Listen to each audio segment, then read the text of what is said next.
He who conquers others is strong, he who conquers himself is mighty. The words echo across time, spoken by the ancients, yet hauntingly fitting for the man who would one day be called the father of Europe. Charlemagne, the mighty emperor, the Christian king who forged an empire from the ashes of Rome and left behind both glory and blood. The year is 782.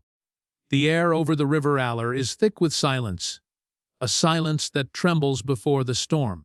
8,000 Saxon prisoners kneel upon the frozen earth, their hands bound, their faces pale beneath the northern sky, and before them, the banner of the Frankish cross fluttering in the wind. Charlemagne watches from his horse. His armor glimmers with the reflection of dying light, his eyes steady and cold. For him, this is not just a battle. It is a purification, a divine reckoning, a holy act in service of the Christian faith. Moments later, the order is given, blades rise, and history darkens. The Saxon Massacre, an event that would stain Charlemagne's legacy forever. But was it truly an act of faith or an act of fear? Was it divine justice or ruthless vengeance? This is the story of a war between cross and crown, faith and freedom, and the man whose empire was built on both prayer and steel. Charlemagne's rise was not born of peace. He inherited a world in chaos, a continent divided by tribes, gods, and forgotten kingdoms. The Roman Empire had fallen, leaving Europe fractured and hungry. Yet amid the ruins, one man dreamed of unity, not through diplomacy, but through conquest sanctified by the Church. By the time Charlemagne ascended the throne in 768, the Franks were already the most powerful tribe in Western Europe. But their neighbors, the Saxons, fierce, pagan and defiant, refused to kneel. They worshipped the old gods Woden, Donar, and Saxnot. Their sacred tree, the Irminsul, stood tall as a symbol of freedom and faith, a bridge between earth and heaven. To them, conversion was not salvation, it was submission. Charlemagne saw it differently. To him, spreading Christianity was not just a duty, it was destiny. Pope Adrian I called him the defender of the faith, the protector of Christendom. Every victory he won was painted as divine approval. Every rebellion he crushed, a test of holy will. But beneath the golden light of piety, a darker truth stirred. Religion was the perfect weapon for empire, and the Saxons were its first target. The wars began like a storm. Year after year, Frankish armies marched north, crossing rivers, burning villages, tearing down idols. In 772, Charlemagne struck at the heart of Saxon belief, the Irminsul. His soldiers destroyed it, its ashes scattering in the wind like the dying breath of a god. To the Franks, it was victory. To the Saxons, it was sacrilege. And so began a war that would last for 3 decades. A holy war fought not just for land, but for souls. The Saxons fought with a fury born of faith, striking back from forests and swamps. They were outnumbered, outmatched, but never broken. Every Frankish advance was met with rebellion, every forced baptism with defiance. Charlemagne's armies grew restless. His priests preached salvation, yet his soldiers brought fire and sword. The line between holy mission and ruthless conquest blurred with every campaign. The emperor began to see the Saxons not as men to be converted, but as obstacles to divine order, enemies of God himself. In the chronicles of the time, they say Charlemagne believed he was chosen to bring unity, chosen to bring light. But perhaps he was also haunted by the stubbornness of a people who refused to bow, haunted by the fear that his holy empire might crumble if even one pagan tribe remained free. And so, in the year 782, after years of endless revolt, a fateful decision was made. The Saxons had once again risen in rebellion under a leader named Widukind, a shadowy figure, part hero, part ghost. He struck with precision, ambushing Frankish troops and vanishing into the mist. The Franks called him the pagan wolf. To his people, he was hope itself. Charlemagne's patience was gone. He gathered his army and marched north with a fury unlike before. The campaign was merciless. Villages were razed, captives taken by the thousands. When Widukind vanished once more, the emperor turned his wrath upon those left behind. It was said that 8,000 Saxons were brought before him near Verdun, accused of breaking their oaths and defying the Christian God. Some chronicles say they were soldiers, others say they were hostages, but all accounts agree on what followed. The emperor ordered them executed, every last one. To some it was divine punishment, the wrath of a holy king defending his faith. To others, it was slaughter, the cold hand of tyranny disguised as righteousness. The truth lies somewhere in between, buried beneath centuries of propaganda, legend, and silence. As the swords fell that day, the river near Verdun ran dark. Priests recorded the act as God's justice. Monks sang hymns of victory. But even among Charlemagne's own court, whispers spread, whispers of doubt, of unease. Could a man chosen by God truly commit such horror? Could the empire of light be built upon such shadow? History does not speak with one voice. The Frankish annals, written by men loyal to the emperor, claimed the executions were necessary.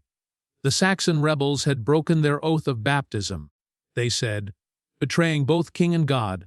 But in Saxon memory, the story lived differently. It was not justice.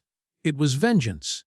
The vengeance of a king who would rather destroy a people than let them stay free. For centuries, the massacre at Verdun remained one of the darkest stains on Charlemagne's reign. And yet, paradoxically, it also became part of his sanctified image. The Church would later canonize his deeds as divine will. Artists painted him with a halo. Emperors invoked his name. Europe was reborn under his crown, united but never innocent. Still, the question lingers, was this truly a holy war or a myth crafted by power? Because history, like faith, is never simple. It is written by men who seek meaning in their deeds and justification for their sins. Centuries later, when scholars revisited the chronicles, they began to doubt. Some claimed the number, 8,000, was exaggerated. Others argued it never happened at all, that it was propaganda written by Charlemagne's enemies. But then came the problem. If it was myth, why did even his loyal biographers remain silent about that day? Perhaps they could not erase it. Perhaps they chose to let the silence speak for them. Charlemagne would go on to rule for decades more. Crowned emperor of the Romans in the year 800. His empire stretched from the Pyrenees to the Danube, from the North Sea to Italy. He became the image of Christian kingship itself, wise, merciful, and strong. Yet the ghosts of Verdun followed him.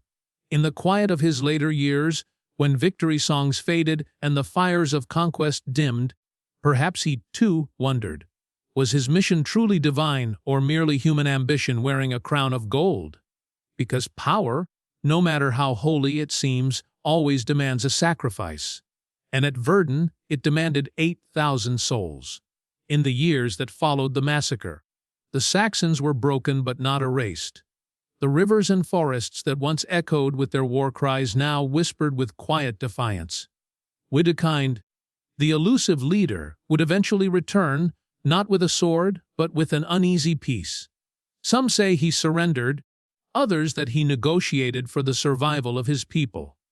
When he finally accepted baptism at Attigny, Charlemagne himself stood as his godfather, a symbolic gesture that transformed enemies into brothers, at least in appearance. But even this act of mercy carried the weight of conquest. The Saxons were forced into the Christian fold, their temples torn down, their customs outlawed. To reject baptism was now to reject the empire itself, an act punishable by death.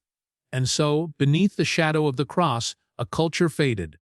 Charlemagne's realm entered what chroniclers called Pax Francorum, the peace of the Franks. Yet, peace achieved through fear is rarely peace at all. The northern lands that had resisted for generations now lay quiet, not because they believed, but because they had no choice. Still, within the monasteries and royal courts of Europe, the emperor's name rose to mythical heights. Scholars called him Charles the Great. The Church called him God's Chosen. and poets wrote of him as a second Constantine, a man who brought light to a darkened world. But beneath the gold and glory, the blood of Verdun still stained the soil of his empire. As the empire expanded, so did Charlemagne's legend. He reformed education, preserved classical texts, and laid the foundation of what would later become Europe itself.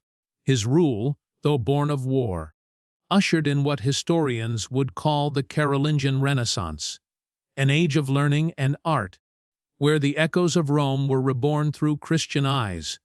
Yet, every empire writes its own scripture. And in Charlemagne's case, the Church became both witness and accomplice. It crowned his victories as miracles, his wars as missions, and his massacres as divine justice. The line between holiness and hubris blurred until they became one. But history has a way of speaking for those silenced. Centuries later, scholars would begin to unearth the truth behind the chronicles. They found inconsistencies, gaps in the record, contradictions in the accounts. Some sources written close to Charlemagne's reign mention the massacre only in passing, as if ashamed to name it. Others speak openly, recording it as a warning, not of piety, but of power gone unchecked. The question grew louder: was the massacre of Verdun truly a historical event?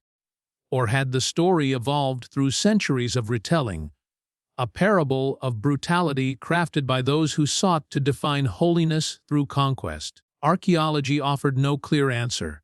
The soil of Lower Saxony bears no undeniable proof, no mass graves that speak for the dead.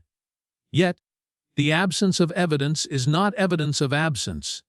For even if the massacre itself were exaggerated, the terror of forced conversion, the destruction of Saxon identity, the suppression of an entire people, these are not myths. They are history written in silence. And silence, more than anything, tells the truth of empire. When Charlemagne was crowned emperor of the Romans by Pope Leo III in the year 800, the world saw a moment of divine glory, a new Caesar born from the ashes of the old. But that coronation also marked the final union of faith and power, a bond that would shape Europe for 1,000 years. The sword of the king and the blessing of the church became inseparable, and beneath them, countless nations would rise and fall. Charlemagne died in AD 14, an old man surrounded by priests and poets who sang of his greatness. He was buried at Aachen, in a grand cathedral he himself had built. His body was laid in state, wrapped in imperial robes, his crown upon his head, his scepter in hand. And in time, legend turned him into something greater than a man, a saint, a symbol, a myth. But myths, no matter how glorious, cast long shadows. In the centuries that followed, the Saxon lands would be absorbed fully into Christendom, their language and traditions reshaped under Frankish rule. The old gods were forgotten, their names lingering only in fragments of folklore. And yet, deep in the forests, stories survived, stories of a people who fought not for conquest, but for freedom of faith. Modern historians remain divided. Some argue that Charlemagne was no monster, that the massacre, if it occurred as recorded, must be seen through the lens of its time. The 8th century was an age of harsh justice, they say, where rebellion and heresy were crimes against heaven itself. To others, this reasoning fails to absolve him, for even in his time, many within his own court questioned the morality of slaughtering unarmed men in the name of God. Was Charlemagne a visionary, or a zealot? A unifier of Europe, or a destroyer of cultures? Perhaps he was both, because history is not the tale of saints or sinners. It is the tale of human beings, torn between belief and ambition. And Charlemagne embodied both with terrifying perfection. His wars against the Saxons were not just a clash of armies, but a collision of worlds, one fading, one rising. The pagan gods of the north, wild and ancient, faced the organized power of Rome reborn in Christian form. And in that collision, a new Europe was born, one that would carry both the brilliance and the brutality of its birth forever. Over time, even the Church would wrestle with his legacy. In 1165, centuries after his death, Charlemagne was declared a saint by Emperor Frederick Barbarossa, not by the Pope, but by imperial decree. It was politics disguised as piety. The Church of Rome never officially recognized it, yet his sanctity endured, especially in the Germanic world. Statues rose, cathedrals bore his name, and emperors traced their lineage to his throne. The Father of Europe, they called him.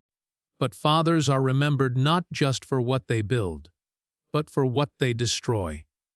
The Saxon lands became part of that new Europe, their identity reshaped by the very man who sought to erase them. The massacre at Verdun, whether fact or embellishment, remains the symbol of that transformation, the price of unification paid in blood. And even today, when historians speak of Charlemagne's greatness, they do so with a quiet pause, as though the shadow of that day still lingers in the corners of his crown. Because somewhere in the story of faith and empire lies the truth of every conqueror, that power demands righteousness, and righteousness demands belief. And when belief becomes weaponized, mercy becomes a casualty. The river at Verdun still flows, calm and indifferent, as if time itself has forgotten the cries that once rose from its banks. But history does not forget. It waits, it listens, it reminds. Charlemagne's empire would crumble within a generation of his death, divided among his heirs, its unity fading like a candle in the wind. Yet the idea he created, the union of faith and empire, would survive for centuries, shaping kings, crusades, and the very concept of Europe itself. His story remains one of triumph and tragedy, of vision and violence. And perhaps that is why it endures, because it forces us to confront the uncomfortable truth at the heart of civilization, that every empire is built upon conviction, and every conviction carries a cost. So was Charlemagne's holy war a fact of history, or a myth of power? The answer may be both, because in the end, history does not ask what is true or false. It asks only what we choose to remember and what we choose to forget. If history has taught us anything, it's that truth is never simple, and that every legend hides a shadow. If you want to uncover more of the mysteries that shaped our world, forgotten empires, untold wars, and the stories history tried to bury, then join us. Subscribe to Unsolved History and keep the past alive with us, because every chapter we reveal brings us closer to the truth.